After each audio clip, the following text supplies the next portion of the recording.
الرحیم Moses chairman NEPRA authority اور نہایت ہی قابل احترام سامعین جو ہمارے ساتھ یہاں پر اور ورچولی موجود ہیں، السلام علیکم اینڈ گڈ آفٹرنون۔ میں طیبہ سلیم آج کے اس ویبینار میں آپ سب کو خوش آمدید کہتی ہوں۔ پروگرام کا باقاعدہ آغاز تلاوت قرآن پاک سے کریں گے۔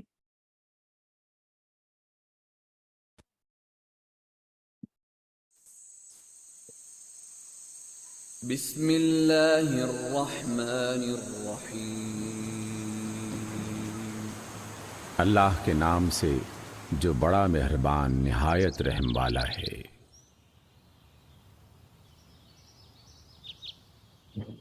سورۃ الاخلاص۔ قل هو اللہ احد، آپ کہہ دیجئے کہ وہ اللہ ایک ہے، اللہ الصمد، اللہ بے نیاز ہے، لم یلد ولم یولد، نہ اس کی کوئی اولاد ہے اور نہ وہ کسی کی اولاد ہے، ولم یکن له کفوا احد، اور کوئی اس کا ہمسر و برابری کرنے والا نہیں ہے۔ صدق اللہ العظیم۔ جزاک اللہ جی۔ جزاک اللہ۔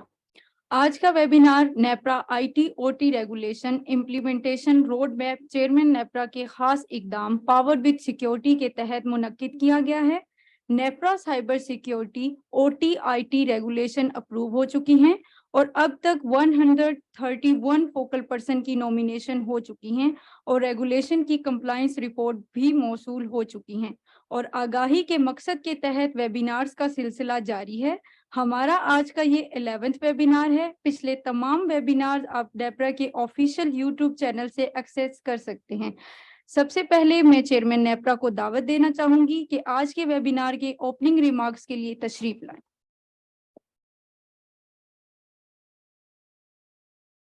بسم اللہ الرحمن الرحیم۔ ٹو بی آنیسٹ ہماری آئی ڈی ٹیم اتنی تیزی سے یہ والے ویبینارز کروا رہی ہیں کہ مجھے لگا کہ ابھی چند دن پہلے میں یہاں پہ تھا، اسی ٹاپک پہ بات کر رہا تھا تو آپ لوگ تنگ آ گئے ہوں گے مجھے سن کے اس موضوع پہ۔ ہمارے ایکسپرٹس یہاں پہ رضی اے فاروقی صاحب یہاں پہ موجود ہیں، تو میں ایک فاروقی جو ہے وہ اسٹیج دوسرے فاروقی کے لیے خالی کرتا ہے۔ تھیم بڑا سمپل سا ہے کہ ہم اپنے جو پاور ایسٹس ہیں جو کہ بڑے ایک نیشنل کریٹیکل انفراسٹرکچر ہے اس کو پروٹیکٹ کرنا چاہتے ہیں۔ کام یہ اوریجنلی ہمارا نہیں تھا، ہمارا یہ خیال تھا، تو جب میں یہاں آیا تو 1 سال تک میں ویٹ کرتا رہا، شاید ہماری منسٹری آف آئی ٹی یا اور کوئی ادارہ یہ کام کرے گا جو ڈیفینیٹلی ہم سے بیٹر پلیسڈ ہیں اس کام کو کرنے کے لیے۔ لیکن جب ہم نے وہاں سے کوئی موومنٹ نہیں دیکھی تو پھر وی تھاٹ کہ جیسا بھی ہے ہم اس کام کو خود کریں۔ آئی نیور کلیمڈ کہ ہم کوئی اس کے لیے بیسٹ سوٹڈ لوگ ہیں یا کوئی عقل کل ہے اس پہ، لیکن some thing is always better than nothing. تو ہم نے اپنے لاسٹ سپٹمبر میں اپنے جو ہمارے آئی ٹی او ٹی کے ریگولیشنز ہیں ان کو انٹرنل وزڈم سے اور کچھ باہر کے لوگوں سے بھی ڈسکشن کے بعد اس کو فائنلائز کیا، اور اس کے بعد پھر ہم نے ایک نیپرا میں انٹرنل ایک سرٹ بنایا، اور پھر ہم نے ویری گریشیسلی ہمارے جو 12 لوگ ہمارے ساتھ کنیکٹڈ ہیں ہمارے ایڈوائزری بورڈ میں، ہم نے پاور سیکٹر کا سرٹ بنایا، اور ابھی ہماری 3 اس پہ میٹنگز ہو چکی ہیں، ہر مہینے ایک میٹنگ ہو رہی ہے اور اٹس گوئنگ فینٹاسٹکلی ویل۔ ہمیں بڑے اچھے اس میں مشورے مل رہے ہیں، ہم بڑے اچھے پروگرس کر رہے ہیں۔ ابھی جو لاسٹ ہماری میٹنگ ہوئی اس میں ہم نے اس کے بعد ایک فارم ڈیولپ کیا ہے۔ یہ بالکل وہی تھیم ہے جیسے ہم نے پاور وتھ پراسپیرٹی یا پاور وتھ سیفٹی میں ہم نے اپنے سارے لائسنسز جو کہ 300+ ہیں ان کی پرفارمنس اپریزل کیا ان کا، اور اس کی بیس پہ ہم نے لاسٹ 2 ایئرس سے نیپرا میں جیسے آپ کے گریمیز ایوارڈز ہوتے ہیں اس طرح سے ہم نے ایک ایوارڈ شروع کیا، اور جو پاکستان کے ٹاپ پرفارمرز ہیں بوتھ آن CSR فرنٹ اور HSC فرنٹ ان کو ہم نے ایوارڈ دیا۔ تو اسی تھیم پہ ہم چل رہے ہیں۔ ابھی قرۃ العین نے ہمارے ایک سرٹ کے ممبر ہیں کاشف نام ہے نا ان کا، کاشف کے ساتھ مل کے انہوں نے ایک وہ کویسچنیئر بنایا ہے۔ ویسے تو وہ اس میں 69 ڈفرنٹ پیرامیٹرز ہے جس پہ ہم ان کو جج کریں گے based on R I T and O T regulations, لیکن for the sake of simplification اور to make it more of practical assessment tool, ہم نے 20 پیرامیٹرز کو شارٹ لسٹ کیا ہے जो कि इनिशियल फेज पे हम उनको उस पर इवेलुएट करेंगे। और थीम यही है कि गोइंग फॉरवर्ड इंशाल्लाह जो टॉप परफॉर्मर्स होते हैं उनको हम यहाँ बुला के इंशाल्लाह अवार्ड भी देंगे, उनको रिवॉर्ड भी करेंगे। और सबसे बड़ी बात ये होती है कि मैंने ये देखा कि लोगों में इतनी ज़्यादा एंथुजियाज्म पाई गई इस चीज़ पे। मैंने आपको शायद जिक्र किया था कि अभी चंद महीने पहले एक K3 प्रोजेक्ट है न्यूक्लियर का, उसका इफ्तिताह था। तो वहाँ जब मैं गया तो मुझे ये देख के बहुत ही खुशी हुई कि उन्होंने कोई 18 फुट एक लेफ्ट और राइट पे एक होर्डिंग लगाई हुई थी छत से ग्राउंड तक, जिस पे लिखा हुआ था proud winner of Nepras CSR gold award. तो उस पे बड़े अच्छे हमें कमेंट्स भी आए। और सबसे बड़ी बात है कि उनके जो चेयरमैन है वहाँ पे उन्होंने बताया कि जी लास्ट ईयर हम सिल्वर उस पे थे और इस साल हम we are the top contender for this CSR award. और उस पे प्राइम मिनिस्टर साहब और हमारे मिनिस्टर पावर थे वो बड़े उस पे खुश हुए। इसके अलावा अभी चंद दिन पहले मेरे पास NG एक कंपनी है जो कि बेल्जियम बेस्ड और फ्रेंच भी हैं उसमें। वो one of the top power companies in the world, जिसके बेतहाशा एसेट्स हैं ऑल ओवर द वर्ल्ड। यहाँ पे जो कोडादू पावर कंपनी थी उसमें जो नेशनल पावर थी वो भी उन्होंने टेक ओवर कर लिया।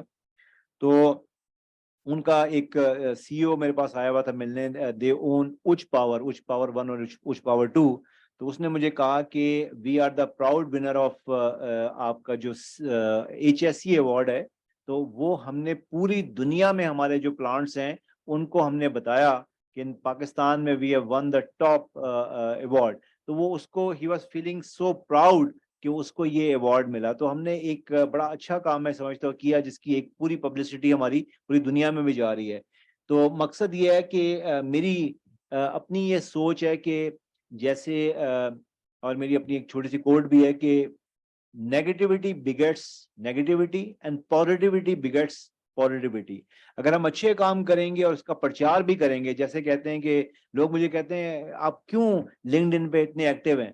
मैंने कहा मैं सिर्फ इसलिए इतना एक्टिव हूँ, हालांकि वो सारी दुनिया समझती थी कि जी आपकी सोशल मीडिया टीम बड़ी ज़बरदस्त है जो आपके लिए पोस्ट लगाती है। वो नेपरा के लिए ज़रूर लगाती है, वो कश्यप बैठी हैं, लेकिन मैं अपनी पोस्ट खुद लगाता हूँ। और इसलिए कि जैसे कहते हैं कि इंसाफ होना भी चाहिए और इंसाफ होता हुआ नजर भी आना चाहिए। तो अगर हम कोई अच्छे काम कर रहे हैं नेपरा में तो उससे सारी दुनिया को पता भी चलना चाहिए और शायद कोई इससे कोई पॉजिटिव लीड लेके कोई अच्छा काम करे। मुझे बड़ी खुशी होती है कि जब केई स्पेशली आपको पता है जब हमने शुरू किया था, आगाज किया था, तो 29 फैटेलिटीज थी वहाँ पे पावर ऑन सेफ्टी पे, पावर विद सेफ्टी पे। तो वो हमने ना सिर्फ उसका मदावा किया, 35 लाख रुपए पर पर्सन हमने दिलवाया, फिर नेक्स्ट ऑफ किन को जॉब दिलवाई। इसके बाद हमने पूरे कराची में 2,16,000 पोल्स को अर्थ करवाया। और उससे जो सबसे बड़ा फायदा ये हुआ कि इस साल 8 गुना ज्यादा बारिश हुई कराची में और अल्हम्दुलिल्लाह एक भी मौत जो है वो केई में रिपोर्ट नहीं हुई इलेक्ट्रोक्यूशन से। तो ये वही है जो सूरह माइदा में है कि अगर आपने एक इंसान की जान बचा ली तो गोया आपने पूरी इंसानियत की जान बचा ली। सुहेल साहब यहाँ बैठे हैं, he is doing a fantastic job, पूरे सेक्टर को देख रहे हैं। इसी तरह महरोज और जवेरिया यहाँ इस वक्त नहीं है, लेकिन they are looking after the entire CSR for the entire country. तो हमारी IT टीम गुलतुलैन की सरबराही में they are doing a fantastic job. तो मैं अब इसको अपनी टॉक को यहीं पे समेटता हूँ और let the experts talk. Thank you very much जी, बहुत शुक्रिया।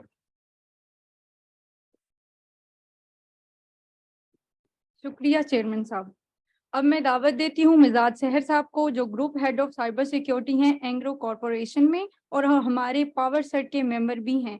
काइंडली आप आज के मौजू पर अपनी ब्रीफिंग दें।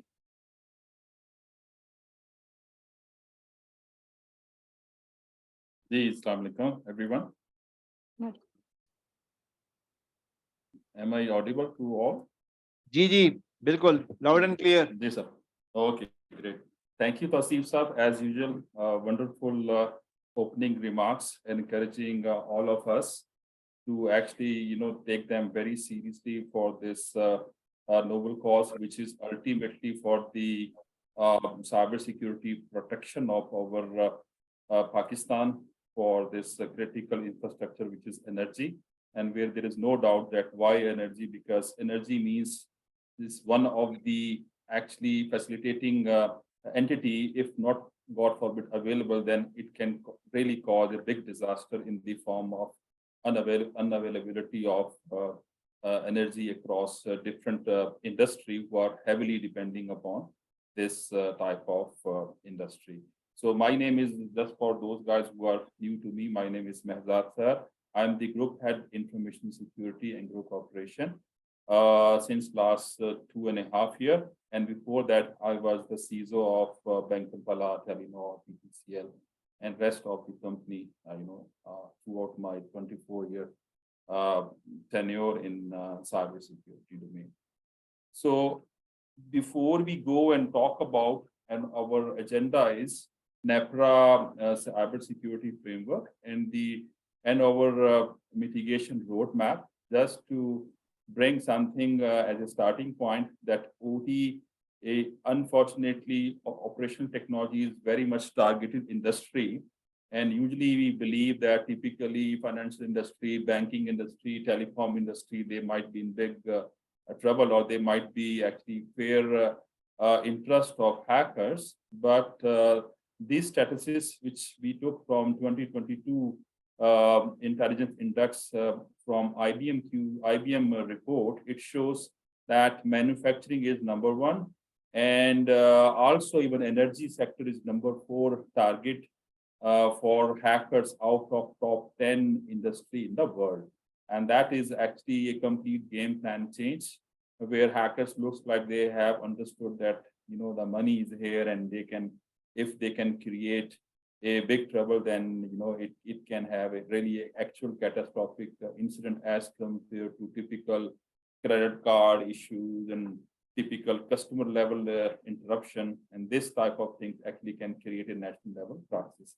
And that's why we can see, based on some of the global learning, that power sector, especially even in US in 2022, it has all-time high actually interest for hackers. There are multiple attacks happen in USA, no matter, they have, at least, much mature security control than us, but they were actually victim of these type of attacks. We have witnessed that even in our neighborhood, in country like India, they have also a top power producer in India. They also confirm these cyber attacks. So whether we, are aware or not, the something written on the wall is saying that threats are there, cyber attacks are there, and now they are mostly knocking at the energy sector. So, and that's why what we want to say, the energy sector is one of the critical infrastructure. So once I say critical infrastructure, it means that if someone go and tamper this and create a unavailability issue, then it can become not only a crisis for that company, but actually it can become a national crisis, similar to telco and financial industry. And that's why, critical infrastructure means, I'm not sure whether people are well aware or not, but as per our Pakistan Cybersecurity Act, all these technology, all these industry, they come under critical infrastructure. And if they will found someone is trying to actually attack on this type of industry, as per our Cyber Criminal Act, the penalty is millions of rupees, and even it can introduce imprisonment in the jail. So it's very like the highest penalty available as per our current cybersecurity law. So one should be very much careful while trying to actually show some kind of attack against this critical infrastructure, including energy, that the consequences or implications are not normal one. It will not be taken like a normal hacking. This will be considered attack against the critical infrastructure of Pakistan. In this slide, before we again go and talk about NEPRA, the last slide, just to set the background, is if we look at these three major industry, manufacturing, electrical, and chemical, this report which I took from Dargus, it shows electrical industry or energy perspective, most of the attack type is actually loss of availability.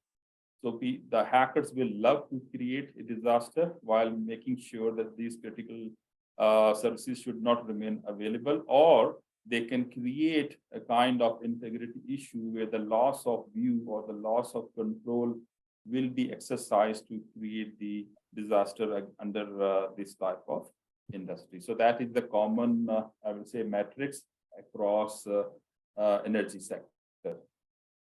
So now let's zoom into what NEPRA has introduced. The first ever cybersecurity framework for the energy sector. It is divided as per this slide across 10 sectors, 10 domains.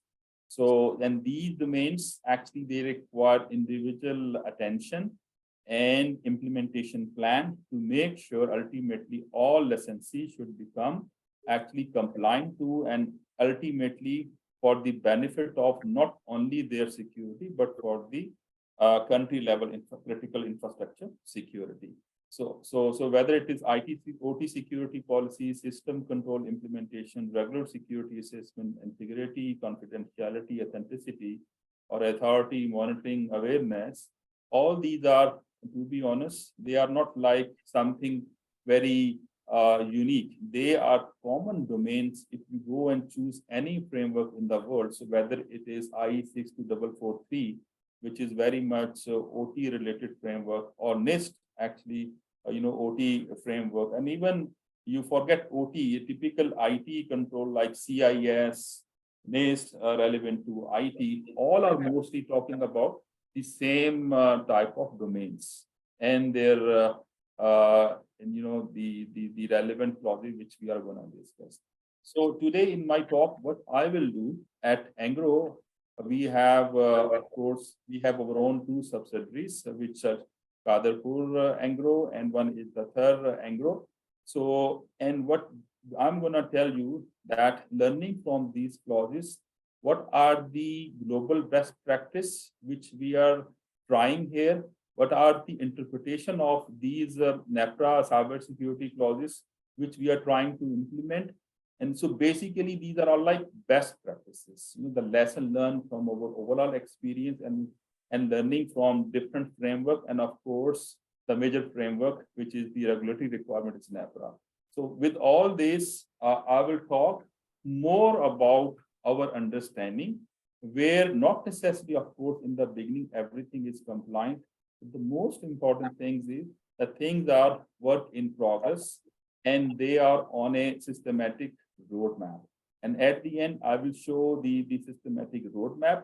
So first, I will explain our understanding of all these clauses, the methodology, as I mentioned, learning from global experience, and then eventually will lead towards crafting a roadmap, which will be showing roadmap something like a quick win, like someone can achieve in short time something which you can achieve in medium time, and something which we can achieve in the long term.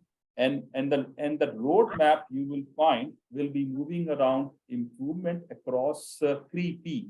If I say 3P, it means people, process, and products, because every improvement is going to address changes or elevating the specification across these 3P, and that should be very clearly mentioned part of all this roadmap. So we have, in our roadmap, we have divided all such category into one final slide, which I will bring at the end of this presentation. So as I said, so let's start moving around this domain. So the first domain which came from NEPRA is the OT security policy.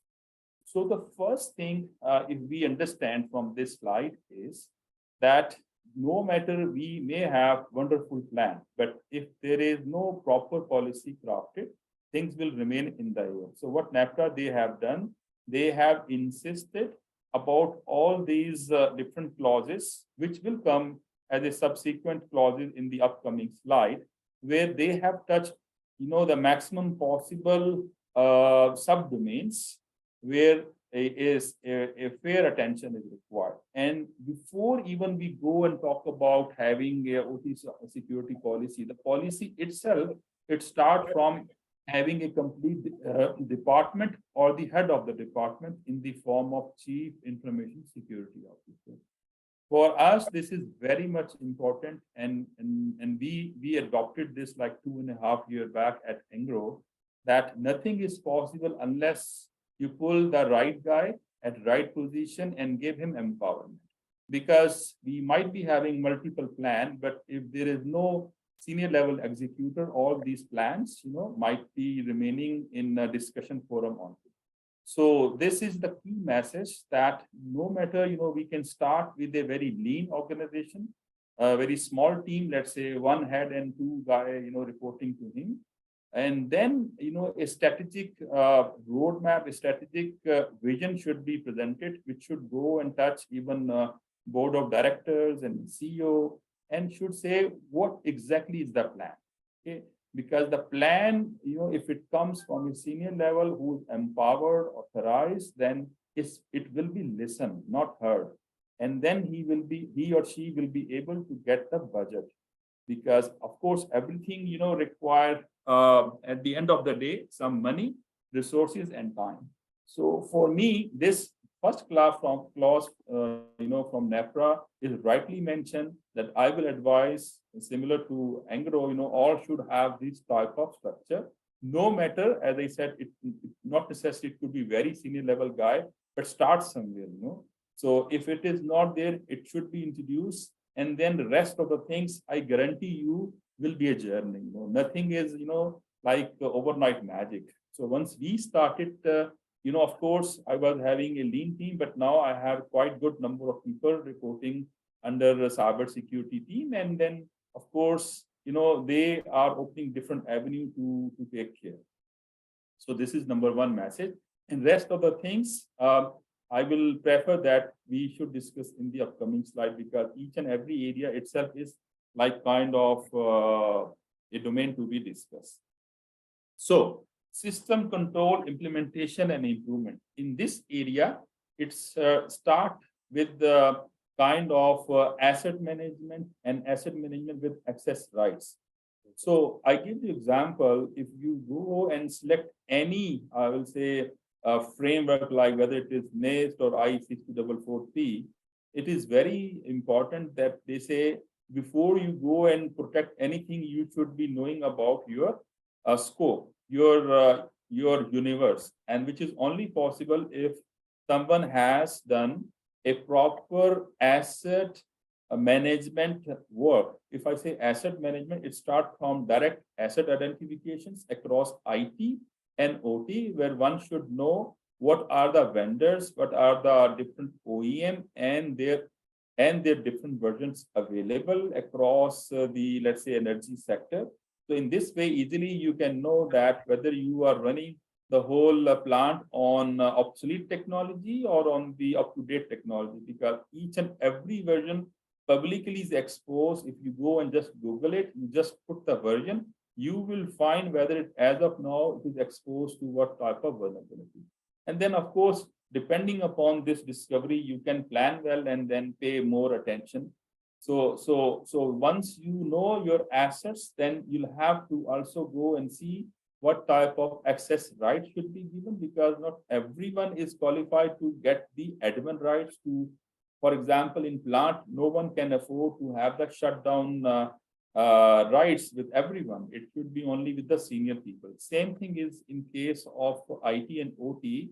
All technical assets, should be governed by senior people with privileged people having limited access with quite selected number of people. And then, you'll be able to actually control their access across whole universe. So you should be able to know later on, after knowing the assets, access rights, you should know that what operating systems are available. And then accordingly, you can plan to whether upgrade or patch them in view of different vulnerabilities. You should be well aware of who is having remote access on your network. And this is very important because God forbid, if there is tomorrow, there is a big attack, successful attack, and if you want to actually cut off the access, because mostly such attacks come from outside, the first action usually you can take is cutting off your VPN access. But of course, VPN access is cutting off action is only possible if someone has already done a homework of recording all VPN access on their network. If that is not there, at the time of disaster, God forbid, you will be just running here and there without any systematic approach. So record your asset, record your operating system, record your remote access people list, including their vendor and accounts detail with you. So it will really give you leverage in case of a crisis. Same thing is with physical access. It should be very much closely monitored, escorted, I will say. Escorted means that whenever even a trustworthy vendor is visiting the plant location, it is very important. Don't leave them alone. Someone from the plant team should escort, should go with the maintenance engineer and see whether he is performing changes as per given change management process. Whatever ticket he has, whether he is following religiously or not, because the lesson learned from one of the major, let's say, cybersecurity incident which happened in Iran in the form of stuckness virus, that the maintenance engineer was not well escorted, and he was able to breach first the physical access, and then he was able to introduce a USB, which was not part of his change management permission access card, right? So he violated that. So that, easily, can be avoided. Also, the typical controls like firewall, IDS, IPS, they should be well designed. In case of a plant, I have seen really that IPS level thing is being implemented. Usually, we are encouraging to have intrusion detection system, which should tell you what exactly happened in the form of a detection alert, and the actual decision whether we should prevent this, block this, should come from the on-site plant team, because there might be false positive, and taking or putting something in the name of preventive control in an automated way can actually create a kind of, I will say, a incident in the form of unavailability of critical services. Data backup is one of the critical things that we are following here, where actually up-to-date data backup should be maintained. So in case, God forbid, there is a disaster, so the cybersecurity team can decide whether we can go back to, let's say, 5 days old data backup or 50 days old backup, which should be carrying the cleaned version of that data. So it is all decision, all very incidental decisions depending upon the severity of incident. But the most important thing is that one should have these type of data backup in hand according to different time zones, and then should decide as per criticality of different incident. Training, which is of course one of the major thing, is that don't leave your plant team without proper cyber security training. This is very, very important, because cyber security, it is not a one-man show, or it is not an information security small team show. It is globally known that cyber security, it is an organization-wise responsibility. And in case of a plant, a typical engineer who's already a technical guy, not like the non-technical guy, the engineer is supposed to know the same way, they are supposed to know HSE standards. They should know at least the foundation level of cybersecurity, issues and their required mitigation. So I give you example. If we are giving training to our team members who are from cybersecurity team, yes, they go and they are, getting IE 62443 foundation level training as of now. But we have a plan to give the same training to our plant team members. And not only that, there are different segregation, like in IEC 64443, one of the training is only talking about those people who will take the responsibility of the operation of the plant.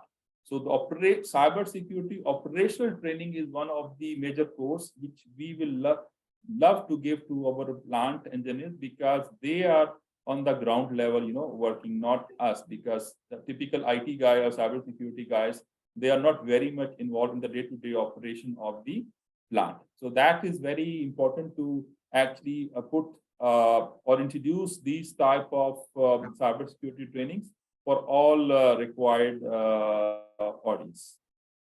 Third thing is regular security assessment. And this is very important because in cybersecurity, unfortunately, no matter we say today we are secure, just after 1 hour, unfortunately, it could be insecure. Why? Because multiple vulnerabilities are being discovered across the world on daily basis. So there is, no ultimate path. And usually I say in my office that we should always remain humble. Humble in a way that, there is no over-promising. We start our day with the strategy. We will do whatever is possible. We'll try to detect and prevent. But there is, of course, something which could be beyond our knowledge. We call it zero-day attacks, and for that, the most important thing is that if we cannot prevent them, at least try to detect them because of any abnormal behavior. So I give you example, like no matter the zero-day attack for which no patch is available and you cannot simply go and patch the vulnerability. These zero-day type of attack, they have always alarms. The alarms actually give you a hint that there is some suspicious activity going on. And based on this, you can still avoid big damage. So the message here is based on continuous security assessment approach, you can keep on detecting abnormal behavior, no matter you don't have the radar system to understand the actual threat signature, but it can still trigger a lot and where you can avoid big damage. It's like, if there is a smoke, then you can feel that I need to arrange fire extinguisher, assuming there is a fire. And so no matter you don't know where is the smoke, and then it can give you hint about the location, actual location, actual place of the smoke, and then you can plan very well accordingly.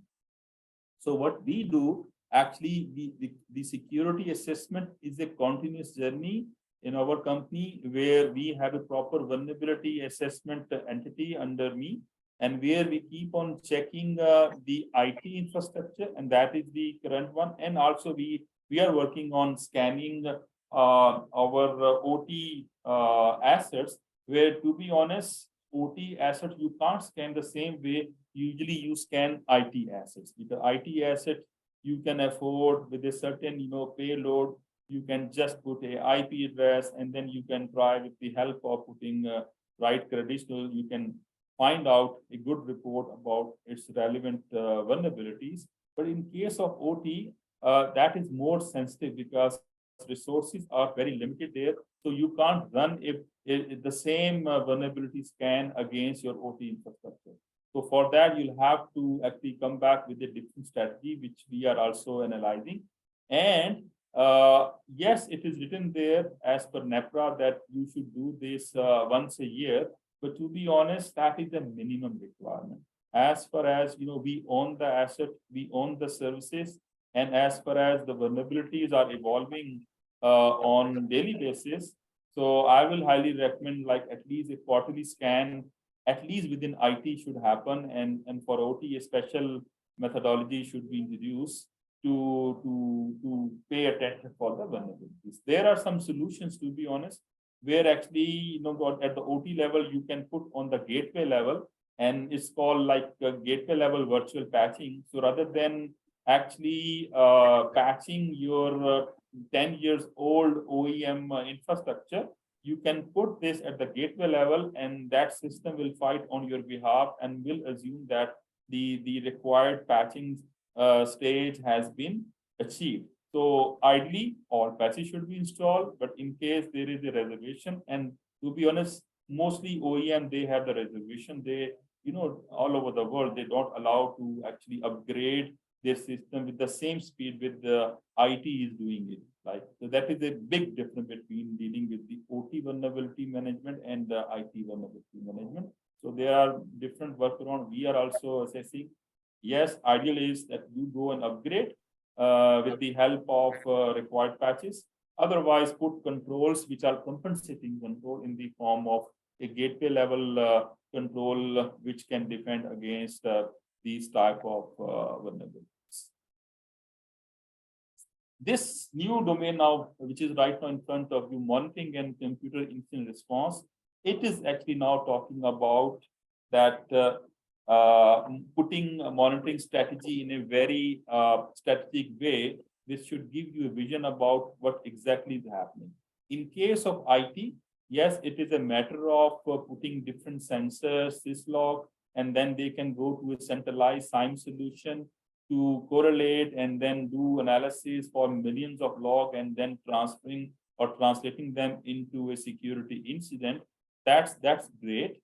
But in case of OT, as I said, you cannot follow the typical IT monitoring approach. So I give you example. One of the methodology which we are also sensing is like no one typically allow any OEM to touch or introduce any agent directly on OT infrastructure. Then what should you do if you really want to monitor? So there is a way, like rather than you go and actively monitor them, you put some passive way of monitoring them, which is possible. Like wherever the traffic is going, let's say to the major switch, in that switch you can do mirroring, and then you can start sniffing that traffic. So which is a combination of all OEM traffic going from here to there. Nowadays, the technology has become so advanced that just capturing such traffic with the help of Wireshark type of tools, they can translate that, okay, now it means you are having, let's say, vendor XYZ version 2 deployed on your system. You have vendor 2 XYZ version 3 deployed on your system.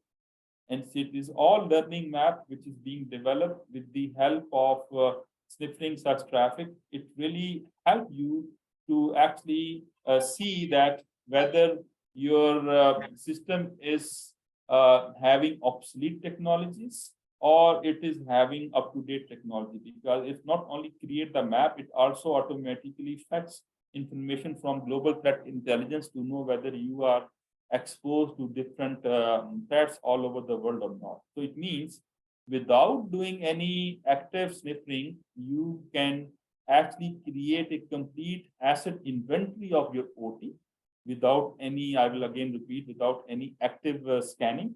And this OT asset inventory can help you to know simultaneously about valid vulnerabilities. And not only that, in real time, again, can help you to monitor whether there are some assets which are having suspicious behavior. Like someone is trying to introduce, for example, a public IP address in a plant where ideally it should have air gap. But now if someone is trying to attach your plant, let's say your DCS system directly with the internet, then this type of IDS technology can help you to figure this out in real time, and then you can pick up the phone and start calling the relevant person to detach this type of activity. So all such things are possible with the help of passive intrusion detection rather than active intrusion prevention system. But I tell you, with my experience, this could be a great thing, for you, because sitting here, let's say in your office, you don't know what plant engineers are doing there, but it can give you wonderful visibility in the form of any breaches, if happen, to detect and mitigate them on timely basis. Let's say we have made our IT security operation center. Ideally, if we go and put such IDS across all energy or even other subsidiaries, eventually we should be able to get their feeds coming to our IT security operations center, which ultimately can turn into a good IT and OT security operation.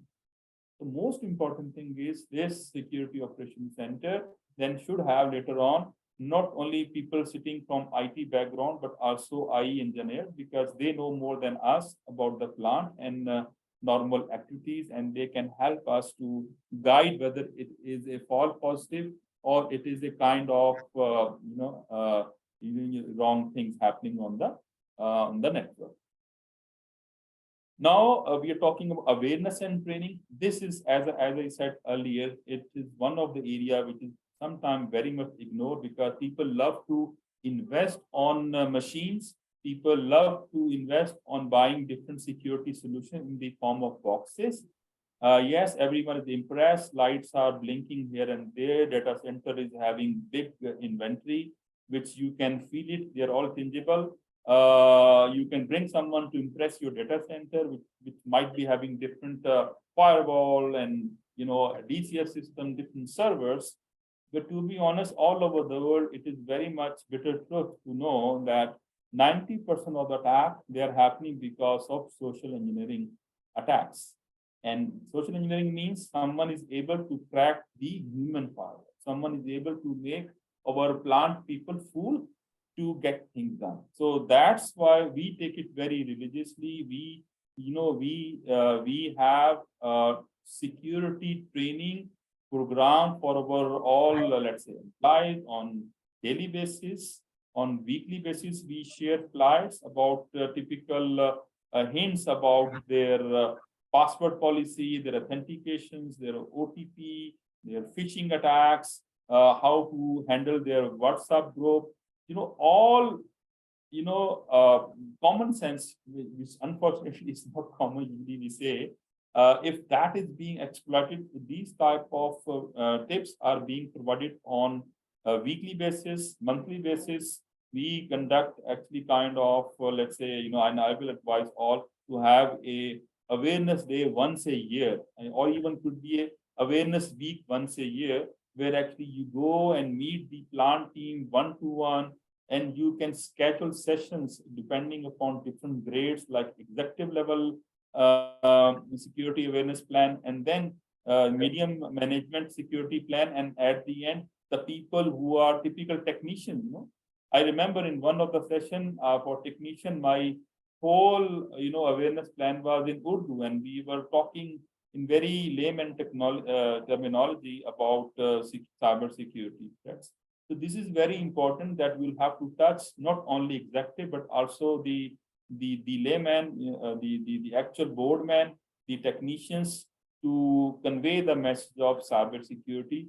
Conduct phishing simulation. And that is actually one way of gauging whether your message is being absorbed across the board or not, because it could be one-way communication. Maybe you believe that you are doing a great job, but God knows people are not paying any attention. So I will encourage, similar to us, you people should do on monthly basis phishing simulation, which should tell us where are the fish-prone users, because phishing, as you all know, I must be aware that is one of the major way of entering a plant, no matter it has, let's say, so-called air gap.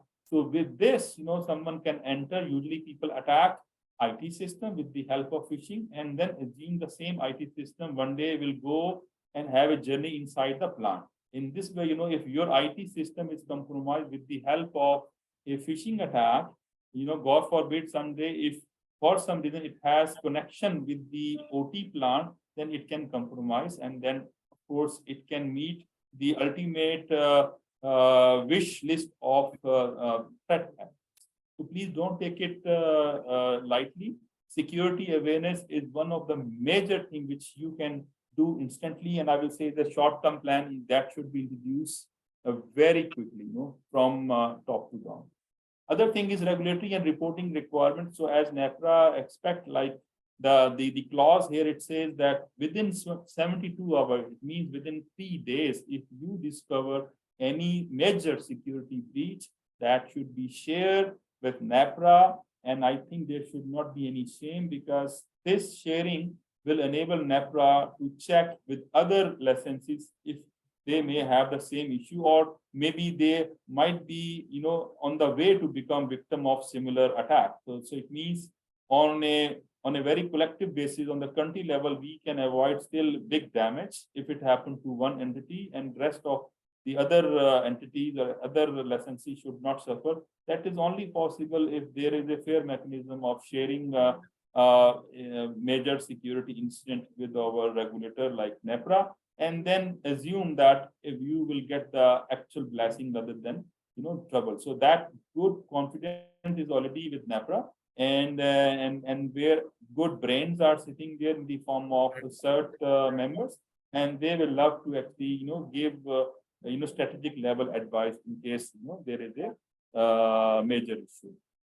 Power CERT is one of them, which Tauseef Sahab, the chairman Sahab mentioned, that this is a great initiative. Not every most of the advanced countries, they have power CERT, but in Pakistan level, it is a new idea. Our national CERT is being built, and what we believe the power CERT actually will play a fundamental role to feed the energy sector related incident towards a centralized entity, which ultimately will be able to report to national CERT.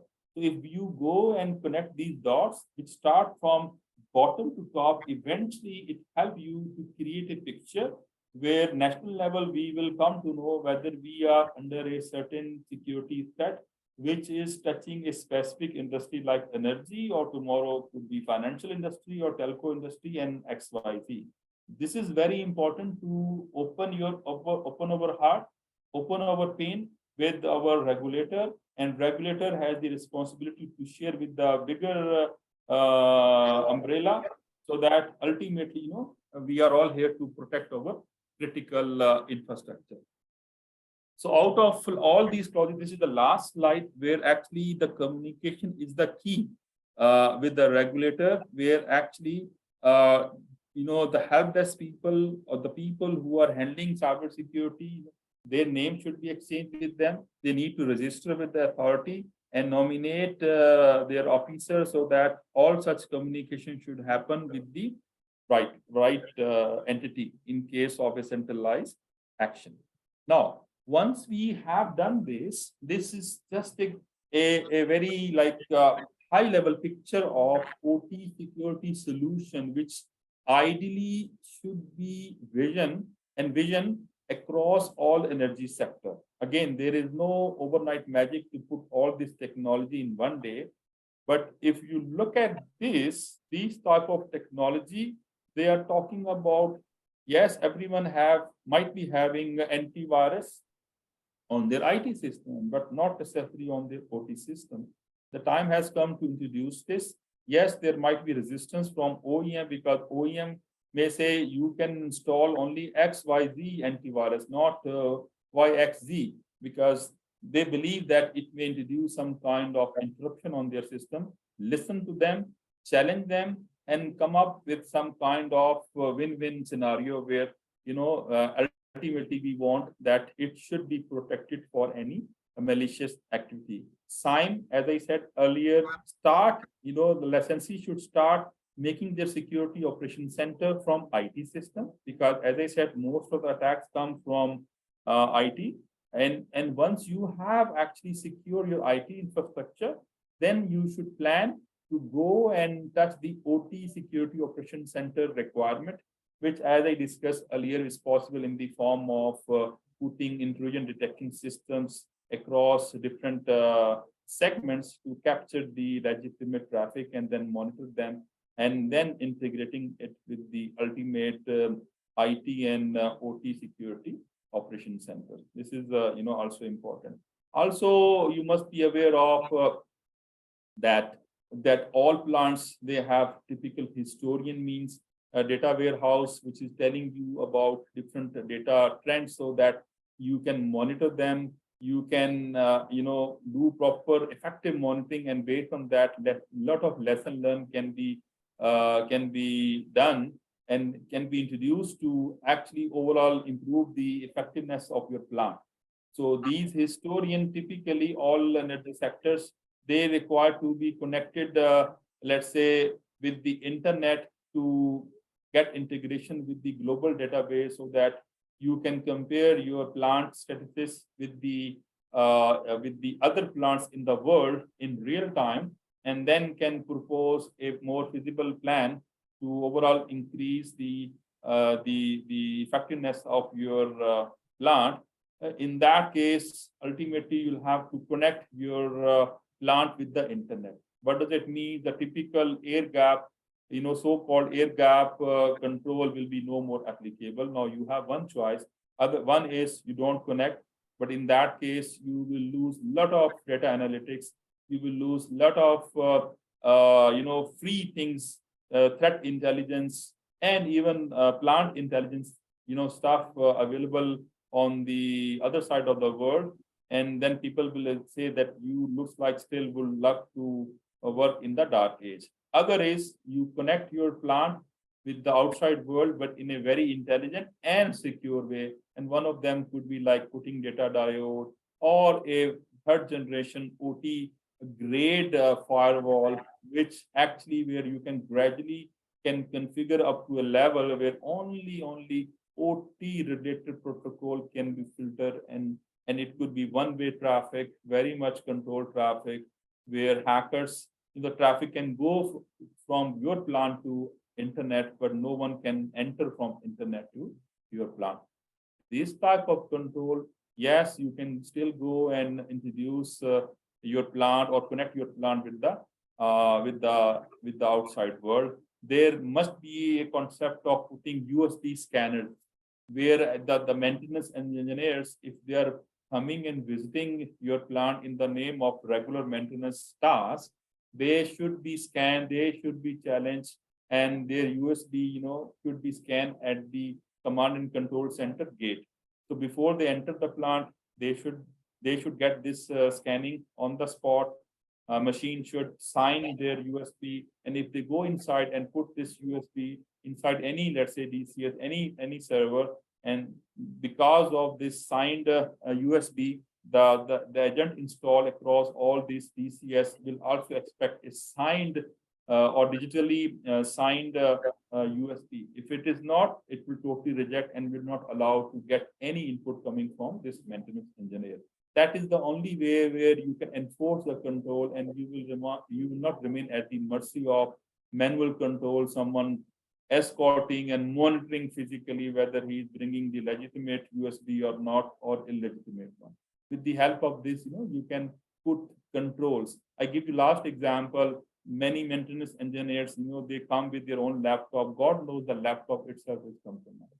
So there is a concept of actually scanning on the spot their laptop with the intelligent hardware-based antivirus USB, which you can just insert, and the USB operating system, which itself is having its own antivirus, can scan on the spot this laptop, yes or no, and can give a green or red signal. And in case of green signal, then he will be able to go inside and then connect his laptop with the help of console cable, so the serial cable to any, let's say, PLC.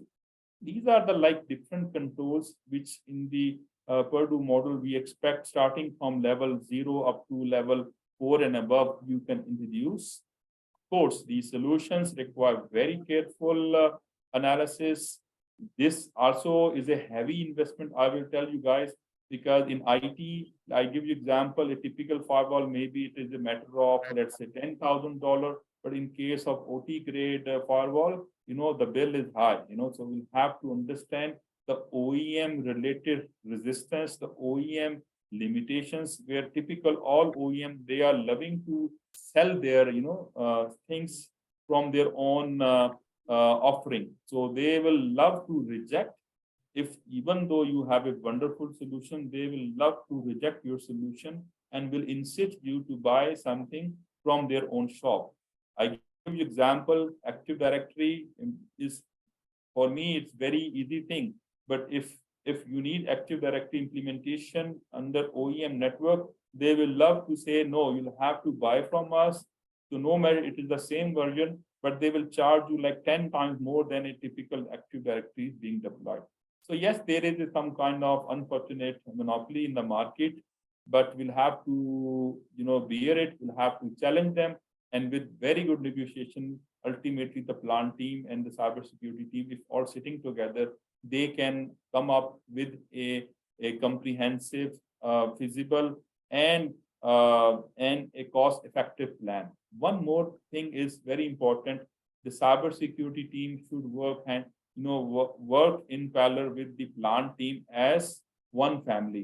If there is a mental actually bonding with each other, then they can negotiate well with the OEM team, because who are mostly trying to throw their solutions, which are very costly, and which is only possible, i.e., bring their engineering experience, and the cybersecurity bring their, of course, cybersecurity experience all together, then you go. So don't allow your IM team members to directly interact with the OEM vendors separately.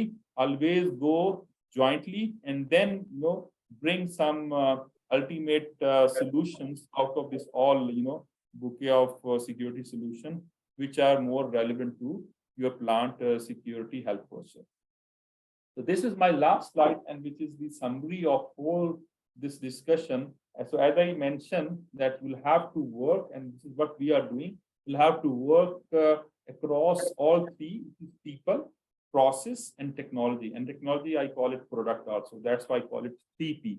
And then, as I said, there is no overnight magic. So you'll have to divide their all of logical control, mostly coming from, let's say, from NEPRA requirement, into short term, medium term, and long term. So in the short term, as I said earlier, at first bring your CISO, bring your cybersecurity department, create the organization structure, and let them bring a proper security strategy in the form of a security charter and objective.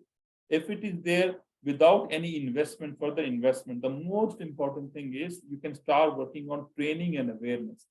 This really gives you a big edge across the whole organization, because if your CISO or your team is very good in communication, they can start working with the executives, with the medium level team and the technician team, so that they should start understanding now there is a proper cybersecurity team. And tomorrow, if you win their hearts today, and tomorrow if you go with the budgetary requirement that you want to implement, then everyone will start trusting you. Because if you go directly with the budget, no one will understand. So you have to actually win and show your presence with the help of security awareness sessions directly conducted by your own team and yourself if you are a CISO. That's very, very important. And of course, you then will have to make your complete security assessment team. We have introduced our own security ethical hackers who are performing audit in the long term. And then we introduce, once we have made, let's say, starting from IT, Security Operations Center, and you'll have to introduce your team under the SOC. And eventually in the long term, as I said, we are also working, not yet done. In the long run, you'll have to work on building the OT and IT Security Operations Center, and where actually you should have very clear vision of having the complete organization structure, showing the 3-year plan. At the process wise, a very important thing is, like, we have made, for example, our IT security policy, let's say sponsored and approved by top management. Then we realize that the OT is a different animal, and then you should have a different OT cybersecurity policy, which should touch the basic domains like asset management, access control, risk, vulnerability management, monitoring policy, incident management policy, business continuity plan. So this is the area for which we are working. And I advise all auditees to start working on for this, because if you don't have the policy, then no one will listen to you. The most important thing is that learn from all clauses of NEPRA, and then make down your comprehensive OT cybersecurity policy, which should turn and should speak even NEPRA language in addition to other security standards.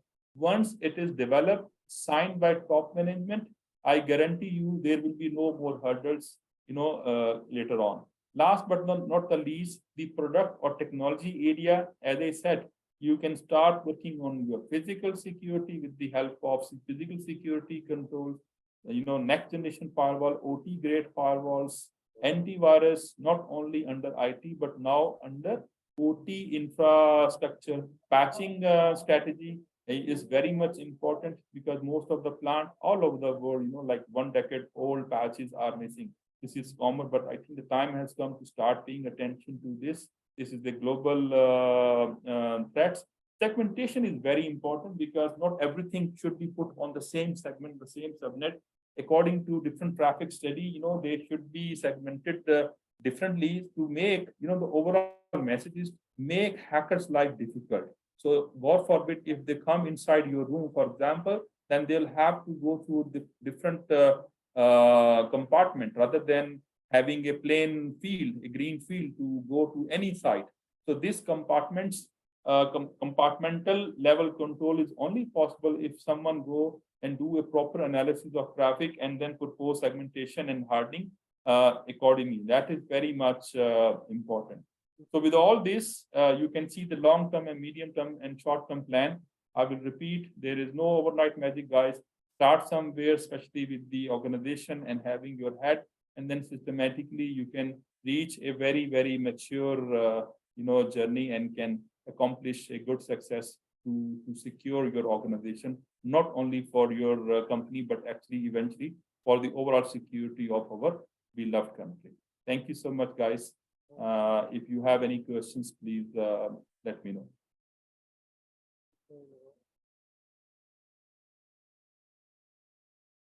शुक्रिया मिजाज सहर साहब। अब मैं दावत देती हूँ रजी ए फारूकी साहब को, जो के इलेक्ट्रिक में हेड ऑफ साइबर सिक्योरिटी हैं और हमारे पावर सेट के मेंबर भी हैं। आप आएं और आज के मौजू पर अपनी briefing.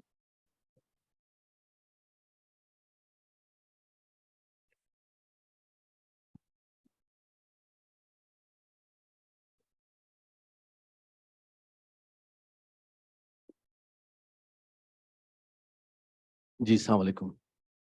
Can you guys hear me? Ji, Assalamu alaikum. So first of all, thank you very much, Mr. Chairman, NEPRA staff, my colleagues, and special thanks to you, Mr. CEO, NTISB, for taking the time out to be present here. So without much ado, let's jump into how do we implement cybersecurity and what is the implementation roadmap. Before I get into it, I think it is important to sort of highlight, there's no one right way or wrong way. Please work whatever works for you, whatever is best for you. You know your environment, you know your corporation, you can take your priorities. What I can do here is share our experiences as how we are complying with NEPRA regulations. So quickly, who is K Electric? K Electric, as you all know, is the incumbent power provider in the 6th largest city of the world, Karachi. We are the only utility who exist in generation, transmission, and distribution across all the verticals. And we provide power to more than 6,500 square kilometers in excess of 34 million customers, give and take a few thousand. And we have a total strength of almost 12,000, both regular and contractors. So we are a fairly large company. So without much ado, let's go to the second slide. So what is our mission? Our mission is, as you can imagine, is to provide power, to help the economic wheel turn around and help Pakistan develop. Quickly, as I said, we exist in all three. We are the only utility which exists in all three spaces: generation, transmission, distribution. Transmission, if you think about it, we have more than 1,350 kilometers of lines. And that's a lot if you think about it. We have 71 units and 172 power grids. We have more than 8153 MVS capacity, megawatt capacity, and that includes all sorts of mix. So let's quickly get into that. So without much ado, how do we go about implementing the cybersecurity regulations for this? So at one at a time. So first we have the NEPRA IT regulations, which was, as we all know, was published in September of last year. This is the required compliance. Next. Once we have that, we can keep that as an overarching compliance framework. And based on that, we develop policies, our security policies. Now, the security policies are broad enough that they address both IT and OT side. Licensees can adapt the NEPRA provided sample policies. There is a set of sample policies. You can adapt those to your own organizational needs and environments. That can lead to the third, and that is the gap assessment. And this is where it gets interesting. So there are, what we did was, we did it on two types of gap assessments, on the IT side and on the OT side. And that gap assessment, as you look into it, is as is. What do we have currently in our landscape? And where do we need to go? And that is from policy perspectives on where the gaps are. The gap assessment can lead to two types of gap assessments. One is IT security, governance, and program management. So the gaps will create a sort of direction for IT related and simultaneously on the OT security. And those gaps will come in both within the governance and program management areas. And once we have that, that will help us create the roadmap. So there will be broadly two roadmaps: IT security roadmap and OT security roadmap. Those security roadmaps will typically have two broad components: the policies, processes, procedures. And the other one would be tools and technologies. So if you think about it, right from the top, from NEPRA regulations leads to your policies, carry out a gap assessment that will give you clarity in terms of what is missing from what NEPRA is requiring. And that will lead you to two broad areas: governance related policies, processes and procedures, and tools and solutions. Likewise, on the OT security side, when you flow top down, you'll have a broad NEPRA regulations for which your policies should comply with. You carry out a gap assessment of what do we have on the ground and what needs to be done to comply with NEPRA regulations. And those will lead to two types of broad action items: OT security tools and solutions, and OT related policies, SOPs, processes. And this is what will create your cybersecurity program. Your cybersecurity program on the OT side and IT side will essentially work towards addressing those requirements which NEPRA have outlaid as foundational, first year, short term, medium term, and long term.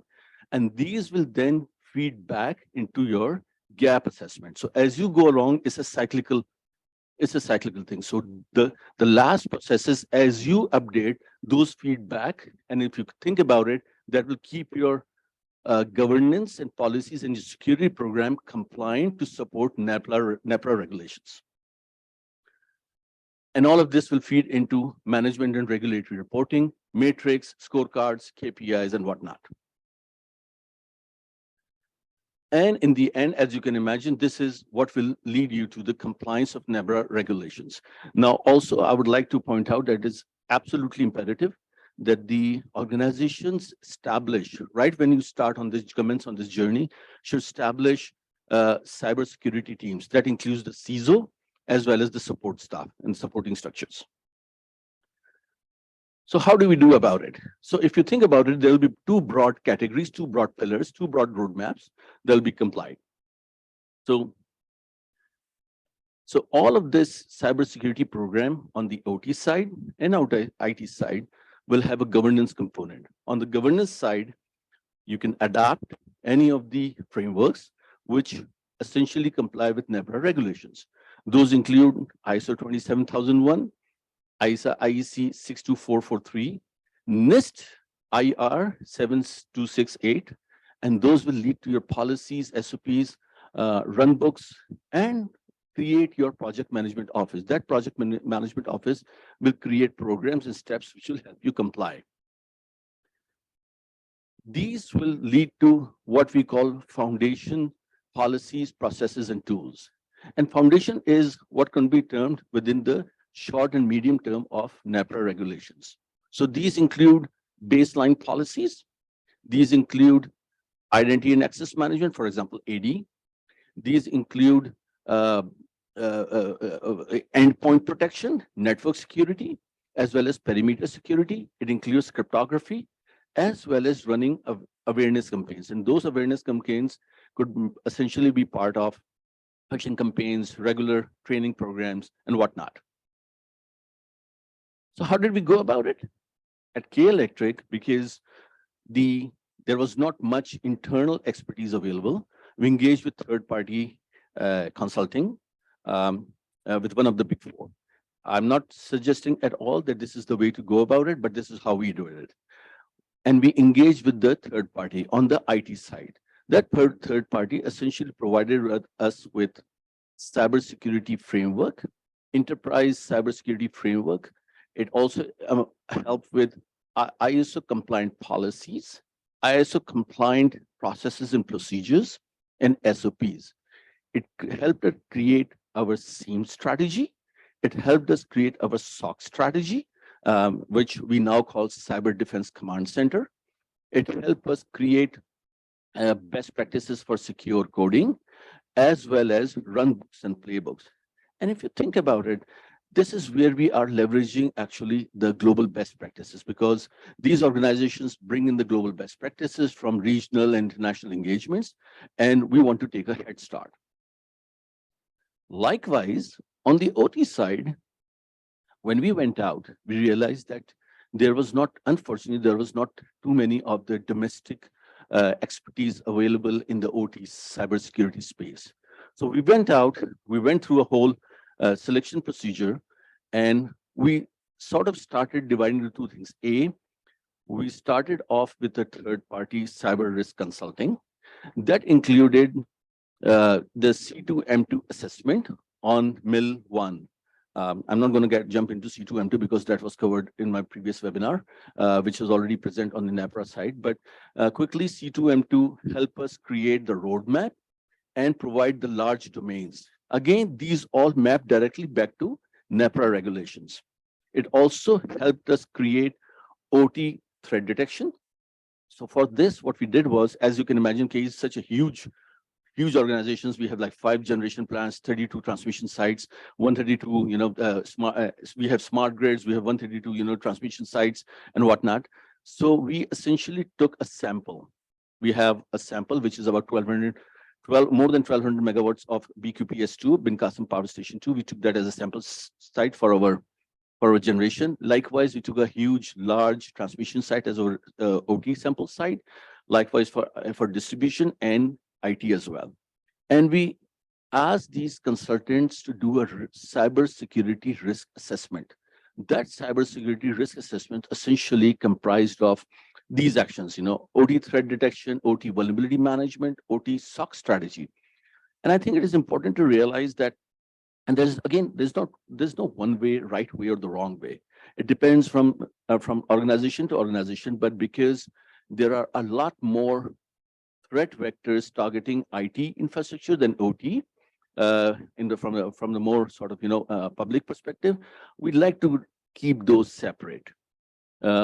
We did the OT SOC strategy. They're also advising us on the smart grid risk management and the smart grid risk assessment on NIST IR 75738. OT incident tabletop exercises. So while we had incident management processes and policies, it was important that we carry out through a tabletop exercise as well, in terms of the run books, the call trees, what does happen when.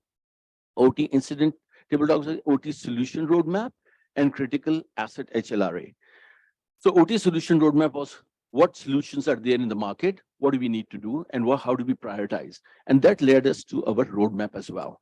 And the last but not least, most important is HLRA. That means high-level risk assessment of components. Now, this is a very specific exercise which is carried out by these international organizations on OT side. They identify those components all the way down to connectors on which are those connectors which have the most risk, or which are the most risk, or which have the maximum impact if they are impacted, and carry out a risk assessment. And those take priority in terms of taking the corrective or remediation action. Likewise, once we were done with our foundational stuff, we moved into capability maturity modeling and capability maturity solutions. So right now we have threat intelligence, we have MISP, malware, internal distribution setups. We have DNS security, we have NDR, we have EDR and APT. Again, these are all the solutions which were actually extracted from our earlier exercise when we looked at what the NEPRA regulations are, what are the best practices, what do we have as is, and where are the gaps. So as I said before, please keep in mind, it again means that on the governance side, the processes, procedures, those are gapped, as well as on the tools and solutions side. Likewise, on the OT side, we commenced cyber hygiene as well. Cyber hygiene is when we looked at the fundamentals of OT side, because as you can imagine, there was no cybersecurity before. So we started off visiting from existing contracts, OEM contracts with the large space. And these contracts, as you're aware, are multi-million-dollar and multi-year. And because some of these contracts have been signed many years, several years back, they are just being revised. And cybersecurity is a fairly new phenomenon. So we want to make sure that appropriate cybersecurity protection clauses, risks, remediation, there is a sense of responsibility. There is a sense of accountability on the providers as well. So we wanted to update those OEM contracts as well. We wanted to do OEM secure access baseline. So we all are aware that OEM vendors remotely access their assets for configuration management, for operations, for remediation, whatever. And we reached out to them for the likes of Schneider, GE, Siemens, Allen Bradley's, and we said, look, share with us what your global recommended security OEM baselines are, the remote baselines are. And they were very happy to share that. Our engineering teams worked with them. We finalized the designs, we implemented those. So if you think about it, that took our risk away, because then there is a responsibility and accountability on the OEM as well, in the case of some untoward incident. And then we carried out a cyber resilience exercise. So the management and the board was very keen in terms of, because there's no 100% protection, and what if a cyber attack happens, how well we are prepared. So we carried out cyber resilience exercises where we did actual dry runs of, like, our ICS and DCS setups are offline, they have been knocked off, and how do we do? So we actually went through the whole run books of restoring those backups and actually calling up the call trees and restoring those. And yes, that led to identification of gaps as well, in both in process, tools, and procedures, and those led to our corrective actions as well. And all of this essentially feeds into what we call as cyber risk management. So K Electric is, I think, the first one, if not the only one, who have enterprise risk management function now established. And I report into the chief risk officer, because it's all about technology and cyber risk. So we maintain our own cyber risk threat assessments, and we started threat risk assessment. And what that means is continuous, we established a TVM program, the Threat Vulnerability Management Program, a monthly cadence. We started off at PT, penetration testing on our critical assets, both public facing and internal facing. We carried out and commenced remediation, and we looked at supply chain as well, because as we are all aware, just 2 days back, there was news that British Airways payroll system was attacked, and that was again another supply chain attack, because they had used some software from somebody, and that led to a threat vector. So I think it is another very important role, and this circles back to my earlier point to engage with OEM baselines and leverage those OEM security baselines. And this feeds into the ERM, enterprise risk management, right? The next slide, next please. So this feeds into ERM, and by feeding into ERM, we maintain enterprise risk management risk registers, which are presented to the senior management leadership and the board as well. So it gets highlighted and gets escalated to all the way to the board. And all of these actually feed into NEPRA reporting. So if you think about it, once you have, not once, as you commence on this journey, there will be regular NEPRA reporting requirements like we had in March. And all of this helps in creating and getting those necessary metrics and reporting to NEPRA regulations.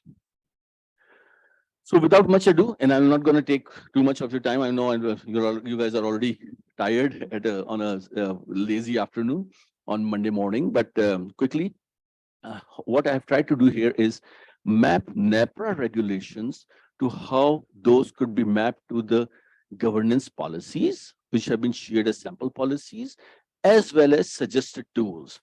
And the idea is, as you go along this journey and do that and implement those things, you become compliant to the relevant NEPRA clauses. So for example, IT/OT asset security. On the second column is the NEPRA clauses, applicable clauses. And how do we address those from a governance perspective? We have shared policies, asset management, logging, monitoring, communications, access communication, ops and change management. And then there are templates, so the templates are available. If you need it, please reach out.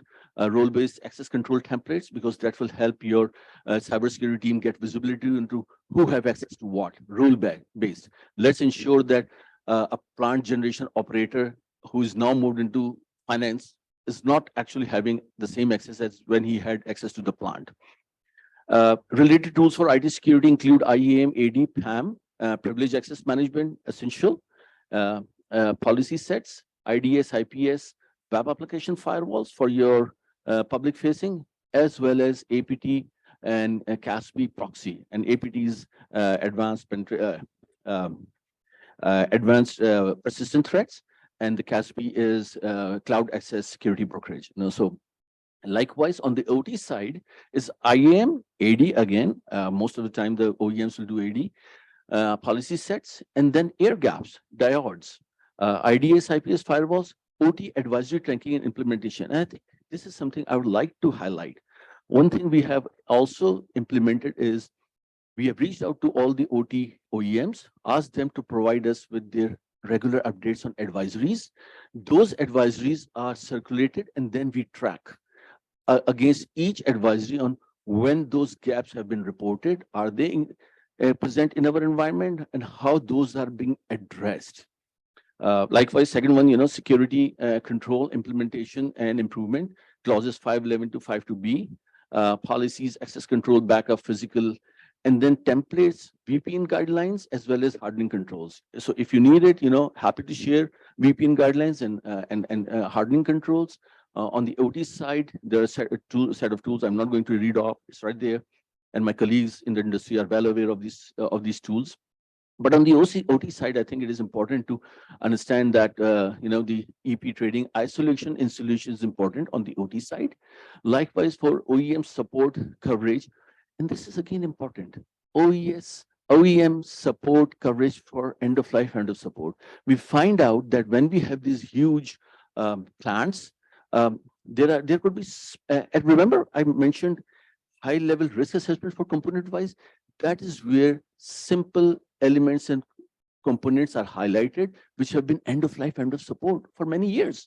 And those are your basic, so, and remember the insecurity, your security is only as strong as your weakest link. So those are the problems, so when we engage with OEM support coverage for UL OES, get on with them, hold them responsible, accountable. They need to tell us what is UL US in your environment, and that will help you. And this is what we have been doing. And then OEM baseline design, as I just mentioned. Likewise, for conducting regular security assessments and vulnerability assessment. absolutely critical. As I just mentioned, we carry out, policies are management TVM programs. We have templates for TVM template, monthly cadence, baseline security, and another very important sort of, element for we suggest which we implemented to comply with NEPRA regulations was we made mandatory security requirements clauses in all BRDs and RFPs which are published, so that none of the OEMs and participating parties can come back and say, we don't know what you were saying, and those are the basic sort of 7 and 8. If you're happy, we are happy to share that with you as well. And that will help you set the expectations on the OEM side from the security perspective. Again, related tools for IT are right there. And then related tools for OT includes vulnerability detection tools. Now, OT vulnerability detection tools, as you can imagine, are different. And there are either they are the same vendors with OT specific solutions. So for example, KISS, for example, the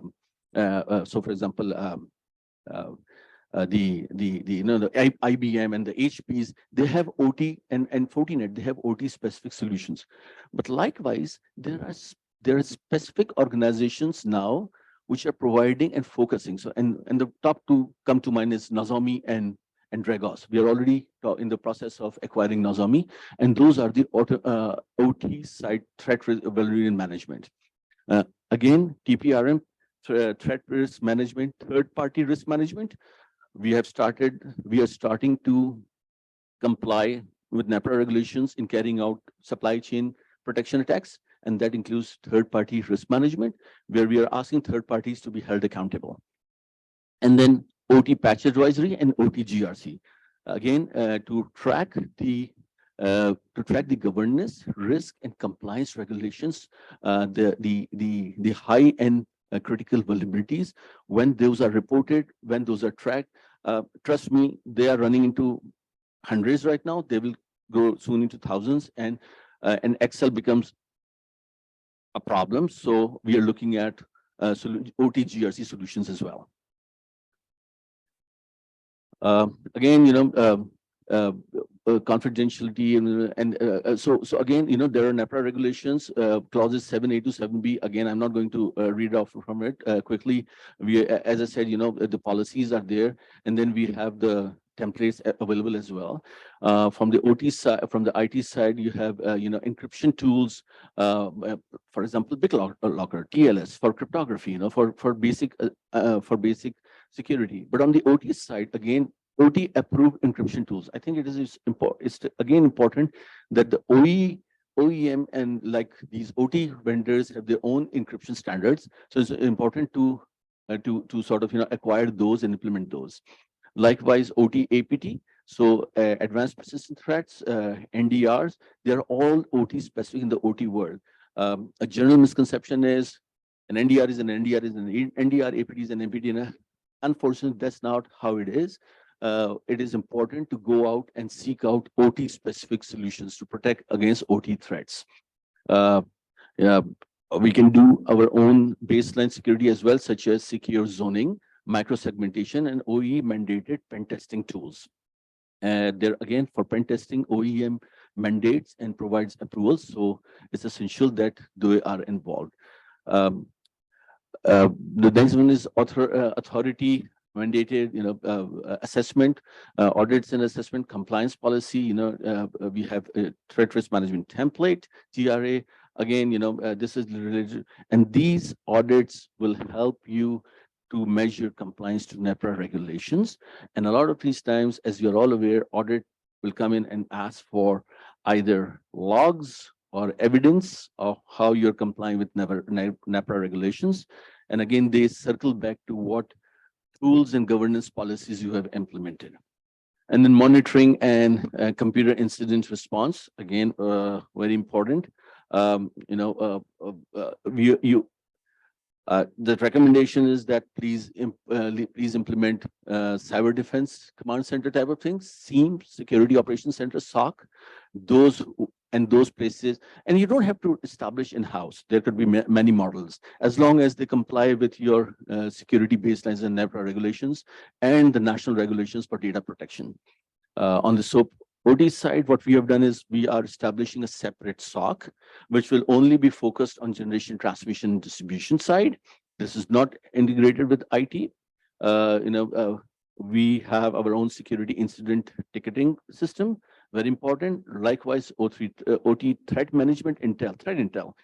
So it is important to subscribe to threat intelligence feeds. There are open source threat intelligence feeds, and then there are subscription-based threat intelligence feeds. And they are really helpful because that will give you a head start and beyond visual range on what those threats are coming up. So in KE, how we focus is global threats focused on energy and power utilities, threats which are focused on Asia Pacific and South Asia, threats which are focused on Pakistan, threats which are focused on K Electric. And that what happens is that we get those IOCs, indicators of compromise, hashes, URLs, and those are automatically updated on our security protection tools. So we essentially build in protection for all those threats which are being detected by these threat feeds, intelligent feeds. For that, we carry out tabletop exercises as well. And again, as I mentioned, the tabletop exercise ensures that in case of an actual incident, the people are aware of whom to call trees, who will do what, where, how do we continue our operations. And quickly, awareness and training. We have the, we have the templates, phishing campaigns. We carry out phishing campaigns across our K Electric population. We have periodic computer-based trainings, phishing simulators, and I would suggest perhaps, although this whole presentation is vendor agnostic, but I, being a Pakistani, would certainly like to mention Fishrod, because Fishrod is a Pakistani product in the international arena, and they are doing a fabulous job. They are very affordable, and and as Pakistanis, we should patronize them. So Fishrod is doing a great job, and we have had some very interesting simulations. Some time back, we had some funny campaigns where even most seasoned people got trapped because we were offering some special, for the Eid, and people got trapped. So it's always helpful to do that. The industry index for phishing is around 5.2. So they said if you're less than this index, you are protected. So we hover between 3.8 and 4.2. So I'm very proud to say that we are within the industry index. If it goes beyond 5.2, then it's time to do more awareness campaigns. But it's a continuous fight. Regulatory reporting requirements, again, compliance reporting, compliance policies, processes. We have our cybersecurity risk committee, and then we are establishing processes where we will be complying with how to report into. We already have informal, but we are now formalizing that. Power cert. As you're all aware, NEPRA have established Power Cert, for which my esteemed colleagues here are members as well. I'm also a member under the auspices of NEPRA, its staff, and Mr. Chairman. And we are trying to pull up the industry as well, and transfer knowledge and advise on cybersecurity, and then communications in terms of how do we communicate to NEPRA and the other stakeholders. Here's just a quick outlook of what it looks like. So once you have a roadmap, this is a sample roadmap, and this is typically 2 to 3 year roadmap. This is presented here because this is one of the key outputs which you will get if and when you go through the gap assessment. Because once you have the gap assessment and you measure those gaps and what you as is and where you want to be, these are the kinds of steps which will come out. So on the left corner are the domains, the 10 domains from C2 M2, and those domains, and then as you see from left to right, these are the timelines. What comes. So those are sequential. So for example, there is third-party research management, there is workforce management, there is identity and access management, and all of those are sort of included in how do we go about. So this will provide you with a roadmap of when to do what. It also helps you prioritize in terms of the NEPRA regulations on short-term, medium-term, and long-term basis. And this is something which we have developed internally, tools to track your journey. So this is something which So, so it's always said that if you cannot describe your security program in one page and where you are and where you want to go, then you are not clear enough. So this is one thing which might help you. I thought I will share this with you. So if you think about it, this is a whole sort of a program security role. So in the center are your OT assets, ICS, DCS, as well as RTUs, PLCs, HMIs. Around those are the security tools, processes, and governance is built in. So on the right side is your threat risk management, and the governance, which IEC 62443 and which whatever framework you adapt, as well as NEPRA regulations. On the baseline are those on the south side are the key elements which help you identifying where your gaps are. On the north side is the IAM and PAM on who is accessing to what. And on the left side are the SIEM and SOC monitoring solutions, and which feed into NEPRA dashboard and reporting. And on the north side, it reports into NEPRA as well.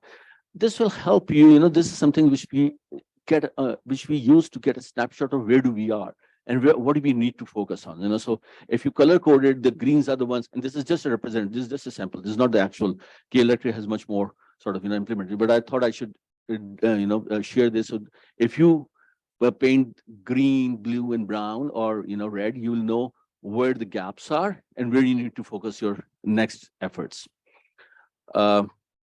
Again, so we have a high-level implementation guides available on request.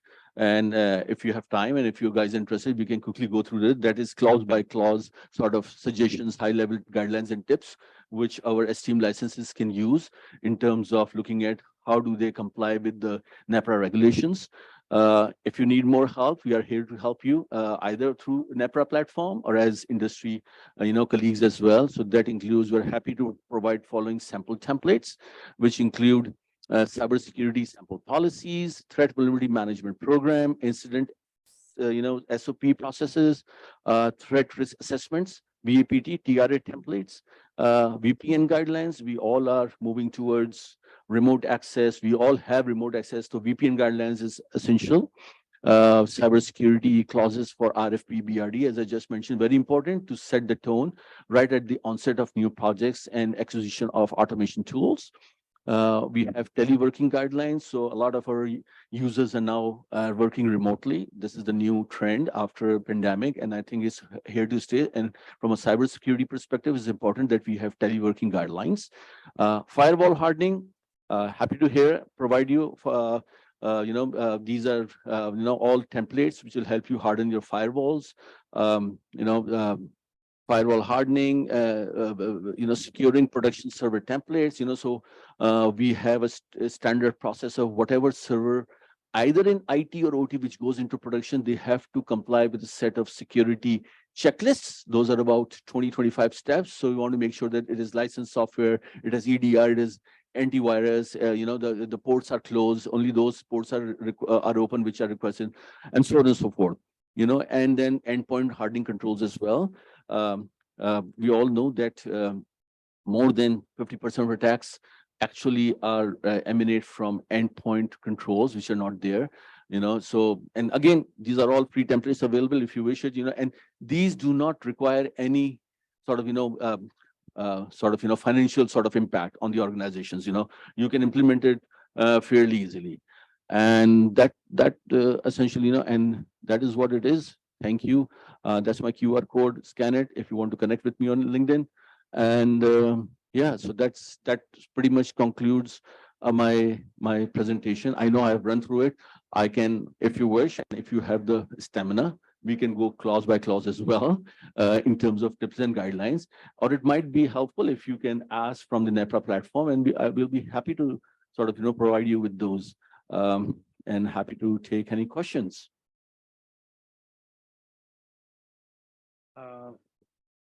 Just simple question, like in OT space at KE, so what are your top cybersecurity risks, and what are you doing to manage them? How effective is the measure that you're taking? So thanks, Dr. Babar Saab.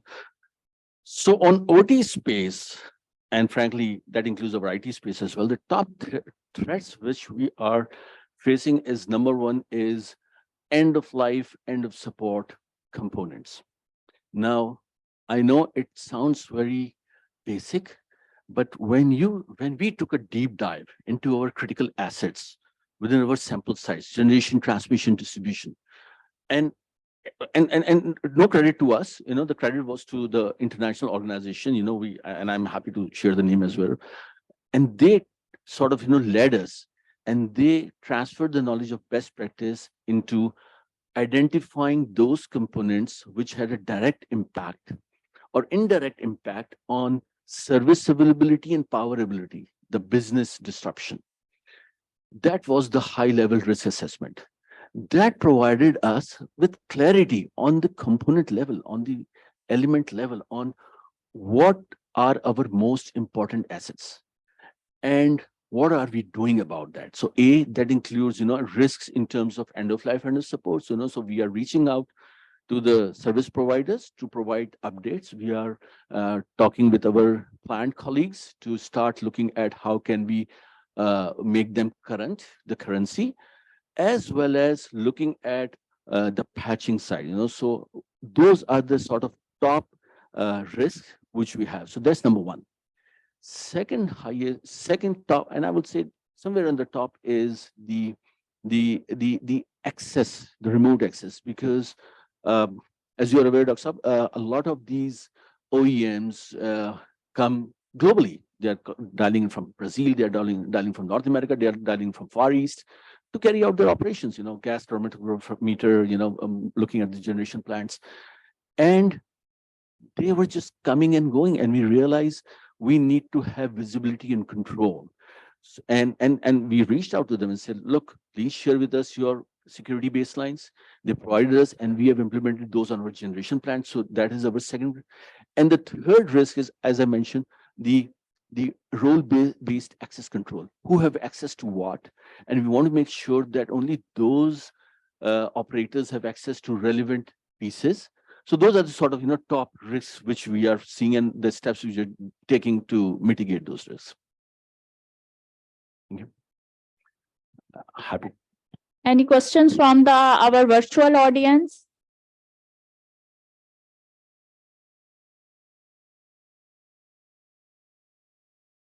Any question from virtual audience?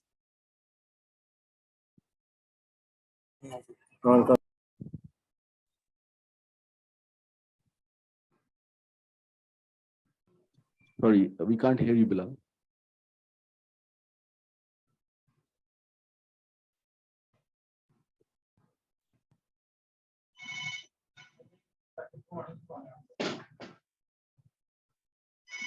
Irfan sir? I think we lost you there. If it helps, you can pose your question in the chat here as well. We'll read off and try to respond to it.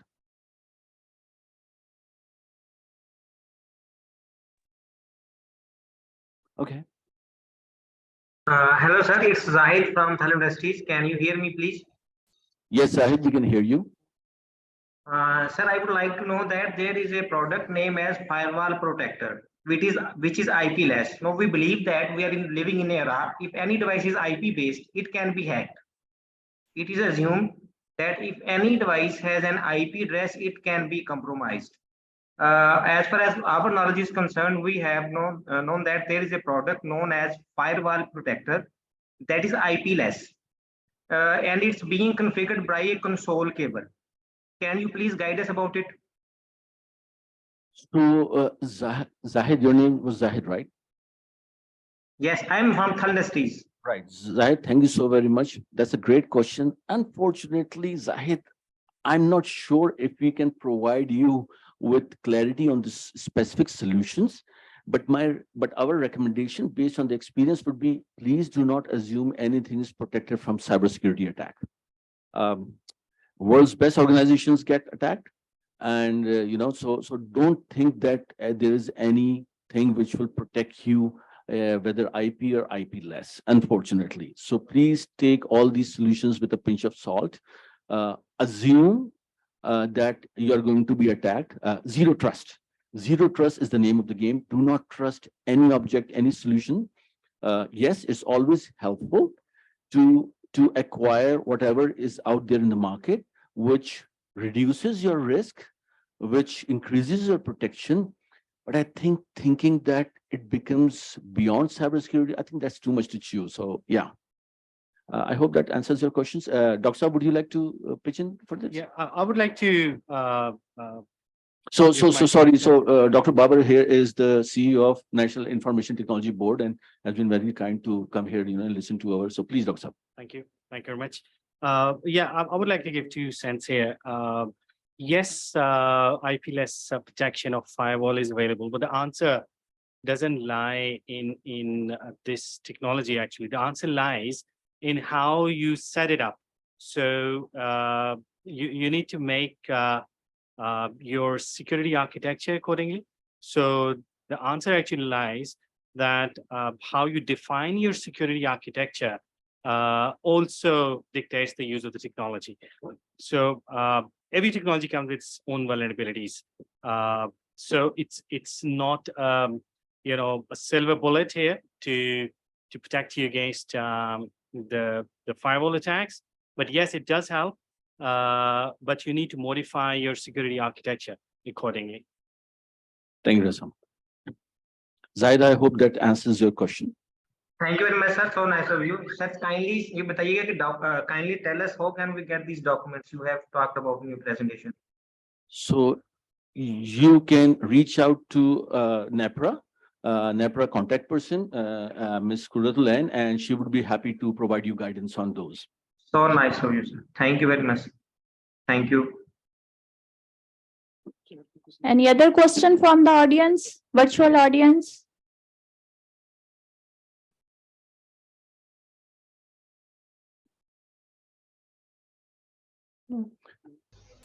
My question. I have posted. I have posted a question in chat. If you can read and answer it, please.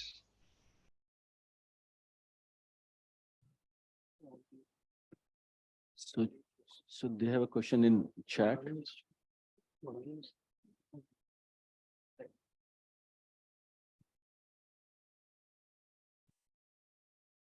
क्या नाम था साहब का?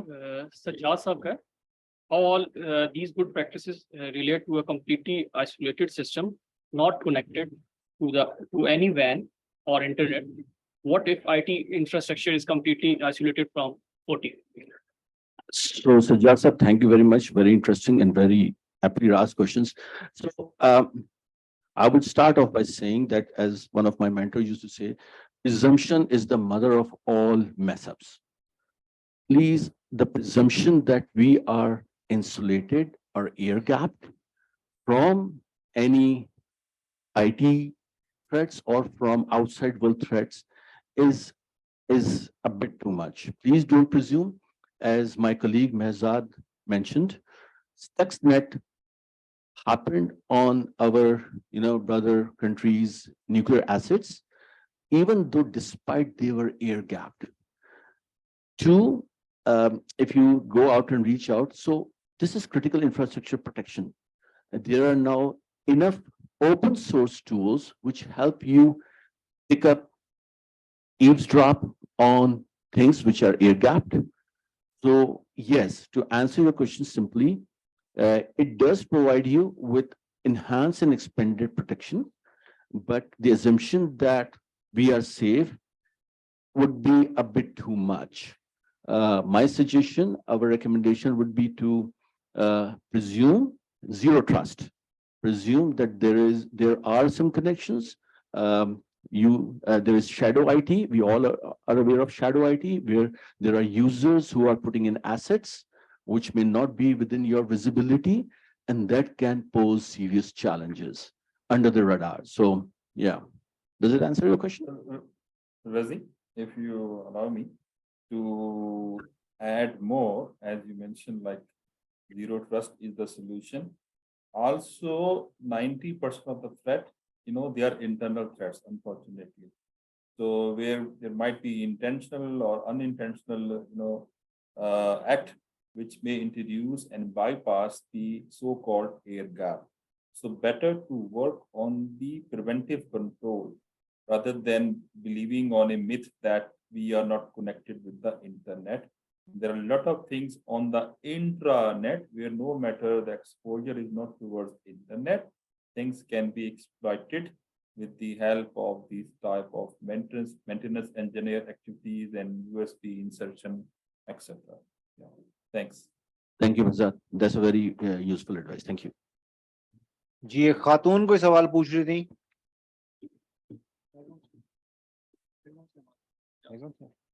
ठीक है कोई और question जी किसी का हॉल में बैठे हुए किसी साहब का कोई क्वेश्चन चलें और anything? Thank you. Thank you. Thank you, Razi साहब. अब मैं चेयरमैन नेपरा से गुजारिश करूंगी कि आज के वेबिनार के क्लोजिंग रिमार्क्स के लिए तशरीफ लाएं. Bismillahirrahmanirrahim. Apologies, I had to leave actually. Lahore से एनर्जी सेक्रेटरी और पीपीडीबी की एक चेयरपर्सन है वो आई थी तो उनकी कल एक हियरिंग है तो उस पर कुछ डिस्कशंस थी हमारी बड़ी क्रिटिकल तो आई वाज थिंकिंग कि मे बी 10-15 मिनट में वो ख़त्म हो जाएंगी but it took maybe almost 1 hour तो खैर मेरे होने ना होने से फ़र्क इसलिए नहीं पड़ता कि I am sure my audience was probably in the best possible hands safest hands possible तो दोनों महजाद साहब भी और रजी आप दोनों अपनी अपनी फील्ड के एक्सपर्ट्स हैं माशाल्लाह तो आई एम श्योर कि हमारी ऑडियंस ने बड़ा अच्छा लर्न किया होगा और हमारे जो लाइसेंसीज हैं उनमें जो लोग भी आईटी और ओटी को देख रहे हैं वो प्लीज़ बड़ा रेगुलरली इन वेबिनार्स को और जो हम करते हैं यहाँ पे बड़े रेगुलरली उनको अटेंड किया करें और मेक श्योर कि आपके सारे कलीग्स हमारे 300 प्लस लाइसेंसीज हैं तो हर प्लांट से एक आदमी ना होना बड़ी हैरत की बात है क्योंकि हमारे पास आज कितने लोग थे टोटल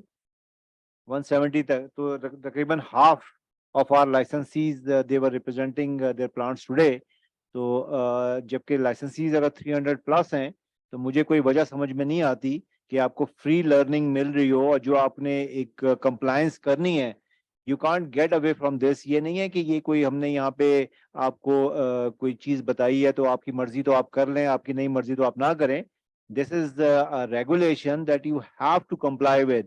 और अगर आप नहीं करते तो इसकी very serious legal connotations will be there. हम आपको next step में अभी तो हम बहुत softly आपके साथ चल रहे हैं लेकिन अगर आप ये नहीं करते compliance इसकी जिसका ultimate beneficiary जो है आप खुद हैं क्योंकि आपके plants ये multi-billion dollars के जो plants लगे हुए हैं ये आपके अपने plants हैं मुझे नहीं पता कि cyber attacks इंश्योरेंस जो है आपकी वो कवर करते हैं कि नहीं करते रजी आपको कोई इस बारे में आइडिया है I am quite sure I will be extremely surprised कि अगर आपकी इंश्योरेंस जो है वो बाकी तो कवरेज शायद कर ले लेकिन साइबर अटैक को इसलिए भी वो उनको कवर नहीं करना चाहिए कि you should be able to put the safeguard in place to protect yourself from cyber attack because this is a clear and present danger जो कि ये नहीं है कि शायद हो जाए बल्कि दिस इज क्योंकि देखो ना it's so convenient anybody can from the luxury of his bedroom और लिविंग रूम और इवन गैरेज या इवन चलते फिरते वो कहीं से भी ये अटैक लॉन्च कर सकते हैं और ये जो अटैक्स हमने पास में देखे हैं वो ये होता भी नहीं है कि सडन अटैक हो बड़े स्लोली एंड ग्रेजुअली वो चीज़ें पहले लॉन्च करते हैं उसको आपके सिस्टम में डालते हैं उसके बाद फिर ऐसा ऐसा वेट करते हैं फिर वो चीज़ स्प्रेड होती है तो इसलिए there is absolutely no excuse अगर हमने ये काम कर लिया है कि मुश्किल काम के इतने महंगे अपने एसेट्स लगा दिए यहाँ पे तो इसको प्रोटेक्ट करना हमारी जिम्मेदारी है तो आई होप कि आप लोग इससे फ़ायदा उठा रहे होंगे और आप लोगों के लिए भी ये बड़ी इंपॉर्टेंट चीज़ है NEPRA is trying to create lot of jobs IT sector में अभी हम ये खाली ऐसा नहीं है कि हम ज़बरदस्ती उनको खाली ये कह रहे करें बल्कि अब नेक्स्ट फेज में हम इंशाल्लाह ऑडिट शुरू करेंगे और जब ऑडिट शुरू करेंगे तो जिसने पूरा पैराफर्नेलिया जो है वो नहीं रखा होगा इंफ्रास्ट्रक्चर नहीं होगा उसका आईटी और ओटी को प्रोटेक्शन के लिए तो it will be a very serious violation on part of our licensee तो इसलिए ये आपको बड़े सॉफ्ट अंदाज में हम रिमाइंडर दे रहे हैं बता रहे हैं एजुकेट कर रहे हैं कि आपका एग्जाम लेने से पहले आपको भरपूर तैयारी कराएं लेकिन जब आपका एग्जाम होगा اور پھر کسی نے یہ کہا کہ جی آؤٹ آف کورس کوشچن آپ نے پوچھ لیا ہے تو یہ وہاں پہ ایکسیپٹیبل نہیں ہوگا. تو اس لیے ابھی اپنی محنت کریں. آپ کو 10 سوال پوچھنے ہیں, 100 سوال پوچھنے ہیں. آپ ہماری آئی ٹی ٹیم ہے, ہمارے ایکسپرٹس ہیں, اور تھینکس ٹو رضی اینڈ مہزاد, یہ دونوں ہمارے پاور سرٹ کا حصہ ہیں. دے والنٹیئر فار دیٹ, اپنا قیمتی ٹائم ہمارے ساتھ لگاتے ہیں. یہ سارا کچھ جو کر رہے ہیں, ابھی کراچی سے آئے ہیں, تو this all requires your time, your money, your energy. تو یہ سب والنٹیئر کر رہے ہیں ایک پرو بونو بیسس پہ. تو اس لیے ہم سب کو چاہیے کہ اس کو اپریشیٹ بھی کریں, اور سب سے زیادہ اپریسیشن کا جو طریقہ کار ہوتا ہے کہ آپ کسی کو ایمولیٹ کریں, کسی کے جو اچھی بات ہے اس کو, جیسے ہم سنت پہ چلنے کی بات کرتے ہیں, تو اگر آپ نے اپنے پیغمبر کو سب سے زیادہ اپریشیٹ کرنا ہے تو اس سے بہتر اپریسیشن کا کوئی طریقہ نہیں ہو سکتا کہ آپ ان کی سنت کو اڈاپٹ کریں.